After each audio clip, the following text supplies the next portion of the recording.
so I just figured this lockdown is driving me insane, and I'm already pretty accustomed to living this kind of life where I'm just like home and editing and not spending any money. Hey there, my handsome and pretty little Cobras, and welcome back to the Cobra's Nest. For those of you who are new, my name is Mignon Cobra and I make minimalism videos. Today's video is going to be 10 tips from a minimalist on how to stay sane during the lockdown. So without further ado, let's just get into the video. Let's get it. Let's go. Woo! Some housekeeping before we get started. As usual, if you wish to help out my channel, consider checking out my Patreon, and if not, then just help me out with the algorithm by giving this video a thumbs up and a like, and let's get right into the video.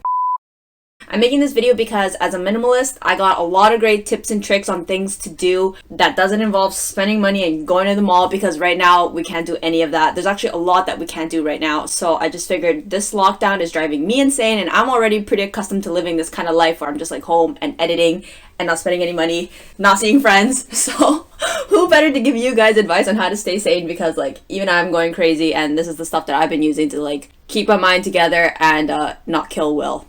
Alright, let's get started. Number 1, read Kindle. I think this is a really good time to read some books. There's no better time right now than to just be alone with yourself and be centered and pick up a good read. I have spent a pretty penny on some books this year because there's nothing that's going to enrich your mind the way that reading books will. So I've been using Kindle. I think that's the Amazon one, right? And I've just been like reading stuff to kind of like self-improve, and it doesn't even have to be self-improvement. It could just be like even just like literature to just like entertain yourself, fiction, stuff like that. Just great time to read a book. And if you're not really feeling Kindle, I think if you have any books that you have sitting around, like hard copies, now would be a great time to pick those up and get your book reading down. Alright, number 2, watch Netflix. I have never been one to be able to sit through a show or like sit down and watch a movie. I don't really have the patience for it. I'd rather be doing something. But during lockdown, there's no better time and there's no better excuse to just be lazy, eat ice cream, and watch Netflix. I think it's perfectly fine to binge watch. If there's ever a time to guilt-free binge watch anything, Netflix, Hulu, Disney Plus, whatever, now's the time. This is the most TV I have ever watched in my entire life. I have finished and binge watched, not episodes, full seasons, like actual series. I don't watch TV, so I think this lockdown is like perfect. I have finished watching The Mandalorian. I've been watching Cobra Kai. I finished all 3 seasons. I started watching The Witcher. There's just like, I started watching The Boys. I also finished season 1. There's just like a lot of time, so you might as well enjoy yourself. Treat yourself to like 1 or 2, 3 episodes. Go for it. Alright, number 3, go to Walmart, go to an essential store. That's kind of what Will and I have been doing. We've just been kind of going to Walmart to just walk around and just like look at stuff. I know Walmart's like not the most exciting, or I guess maybe even just going to Walmart is what people used to do. But I mean, for myself, I was in China for like 5 years. So for me to come back to Walmart, I feel like, wow, like this is actually pretty exciting. Seeing everything written in English, looking at the like Western products, I just feel like it's really exciting. So maybe, I don't know if going to Walmart is particularly exciting during lockdown, but I just feel like it's just kind of good to like get out of the house and just like go and walk. Of course, be safe and wear a mask, but I don't know, I just like it. I like that it has like a variety of stuff. So, like I could see like the snacks, I could like look at the cosmetics, I could look at the clothes, I could even look at the technology. It's just kind of nice to like window shop. Like what else? What are you gonna do? Alright, number 4, go through McDonald's drive-thru. Right now we can't sit in at places, but I've been taking this opportunity to just kind of do the drive-thrus with Will. I think it's money well spent. I know there's like you gotta pay for gas and you gotta pay for your like overly priced $2 drink, but I feel like you're not spending much money on other things anyway, so I think the $2 spent on like the drive-thru and like the little mini experience and cherishing the moment is just kind of worth the money. Like I have found myself, like my baseline is really low. I get super excited going through the McDonald's drive-thru to get steep tea. I love collecting the little stickers and putting it on like my little sticker card thing, and I feel like makes me happy. So that's something else maybe you guys could try. This is the perfect time to feel guilt-free doing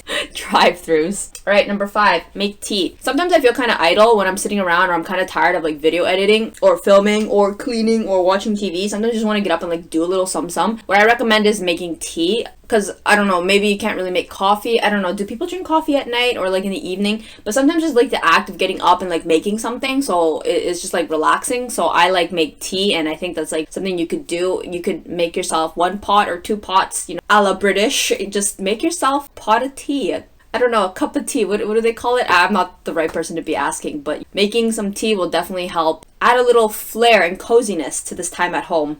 Number 6, sleeping in. I have definitely been sleeping in on the days I don't have to like do anything. I try not to. I still try to be disciplined and make myself wake up and do what I need to do. But I think if there's ever a time for you to like sleep in or catch up on sleep, I think right now would be like the perfect time. I don't feel guilty that I sleep in. I just kind of see it as like me getting like my beauty sleep and me like maintaining my youth. I don't know. You also feel a lot better if you get good sleep. I don't know if you guys know what I'm talking about, where you wake up naturally and you have like a solid like 9 hours of sleep. That's some good stuff. And honestly, when things go back to normal or the new normal or whatever, I think it'll be really good to look back and be like, yeah, I definitely got a lot of good sleep during these times. Okay, number 7, organize your room. I've seen that there's been a lot of videos like that have cropped up on, YouTube. People are like organizing their rooms, organizing this, like doing deco, reno, stuff like that. I think that's great. I mean, like, you're home anyway, you might as well. So that's something that I've also done. I've also like rearranged my room, I think like 3 times since coming back. Like in these past 2 months, I've rearranged my room a lot. It gives you something to do, and it gives you the sense of productivity that maybe otherwise you just be kind of idle. And I think as humans, we like to do things, and I think fiddling with our stuff is pretty good. And especially if your room is kind of messy or it's something you've been wanting to get around to for some time, I think it's great to take this opportunity to like organize your room. Okay, number 8, start a YouTube channel. I'm kind of biased about this one. I started my YouTube channel while I was in China because I didn't have friends and I needed some other hobby outside of like school and work. So I started my YouTube channel. I think right now is like the most optimal time to start a YouTube channel. People are at home, people are gonna watch your video. You're at home, you have time to start a channel, learn to edit, learn like that big learning curve that happens when you first start a channel. You need time, and I guess right now we all have a lot more time. So if you've ever felt like you want to start a YouTube channel, now is like the most optimal time. Number 9, write a novel. Now is the time to finally get down to the typewriter, get down to the computer, and start just like churning out chapter after chapter after chapter. For anybody who does write, you know what I'm talking about. Like, you can sit there writing and it will easily kill half the day, and you're like, wow, like, where did the time go? So I think this is a really good time to just kind of sit there and like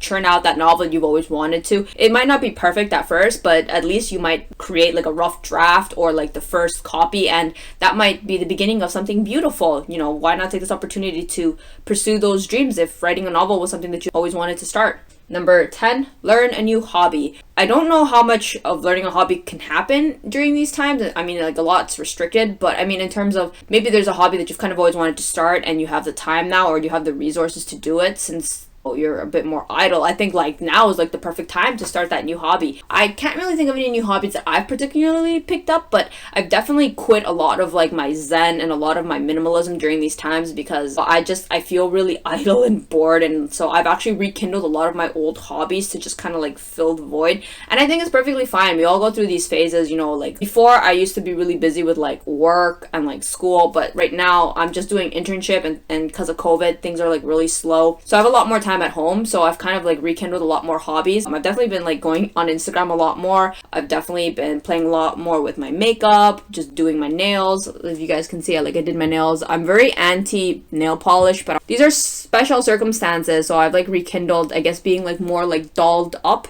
because I'm just like, you know what? I need hobbies. We definitely need hobbies to make ourselves feel fulfilled and give our life meaning. So if there's ever a time to add in hobbies or rekindle an old hobby, now is the perfect time. And lastly, a bonus tip, Zoom chat with family and friends. I think this is a time where a lot of us have been experiencing more loneliness than usual. I have definitely experienced like a lot of loneliness. It's a weird feeling. Like when I was in China, I didn't really have access to my friends because of like 1, the time difference, and 2, like I actually lived in another country, but I didn't feel nowhere nearly as lonely as I felt here in Canada, where it's like my friends were so close and I couldn't see them, or I don't know, they just didn't want to like talk or whatever. But I definitely made the effort to try to Zoom call with the friends who did want to see me. I think like we're all going through a hard time, so like I'm not really that hard on my friends for like not really wanting to make an effort to like want to like talk to me or anything like that. And I just kind of accepted that this loneliness could be an opportunity for me to like grow and be happy by myself, like on my own. But what I'm trying to say is this is an opportunity, a great opportunity for you to like Zoom call your friends. You could like chat with your friend on the phone, you could text a friend, you could like call, you could definitely reach out in a non-physical manner. And I think that'd be really helpful. You could like, use the opportunity to maybe like Zoom call a friend who you probably wouldn't see or talk to very often, maybe because of distance, but like now like that's not an issue. You could call somebody that's like in another city that's like a friend and be like, hey, you know what, like we haven't talked in a while, what's up, what's good? I guess you could rekindle old friendships. But Zoom calls are pretty good. Reach out, use technology. It's there to make our lives easier. Okay, so there we have 10 minimalist tips on how to stay sane during lockdown. If you enjoyed this video, give it a thumbs up, and if not, I'll just see you guys in the next one. Thanks for watching. Bye!